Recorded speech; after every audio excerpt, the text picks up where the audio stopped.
ஏசாயா 61:7 உங்கள் வெட்கத்துக்கு பதிலாக.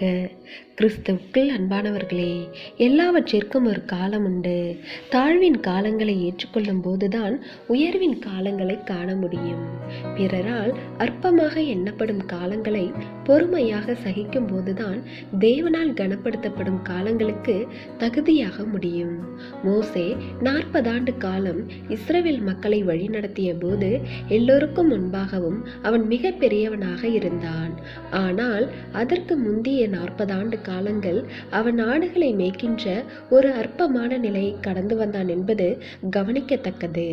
வேதாகம காலத்திலும் சரி, நாம் வாழ்கின்ற இக்காலத்திலும் சரி, தேவனுடைய கரங்களால் மிகுதியாக ஆசீர்வதிக்கப்பட்டவர்களுடைய வாழ்க்கையை சற்று பின்னோக்கி பார்க்க வேண்டும்.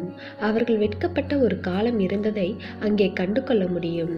இன்று நம்முடைய வாழ்க்கையிலும் கூட சில வெறுமைகளும் குறைவுகளும் தோல்விகளும் இருக்கலாம்.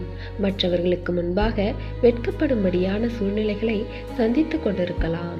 இது மனவேதனையை தரக்கூடியதாக இருந்தாலும் அதுவும் நமக்கு அவசியமான ஒன்றுதான். ஏனென்றால் கர்த்தர் ஒரு நாள் நம்மை உயர்த்தும் போது இந்த வெட்கத்தின் காலங்களும் இன்ப நினைவுகளாக மாறும்.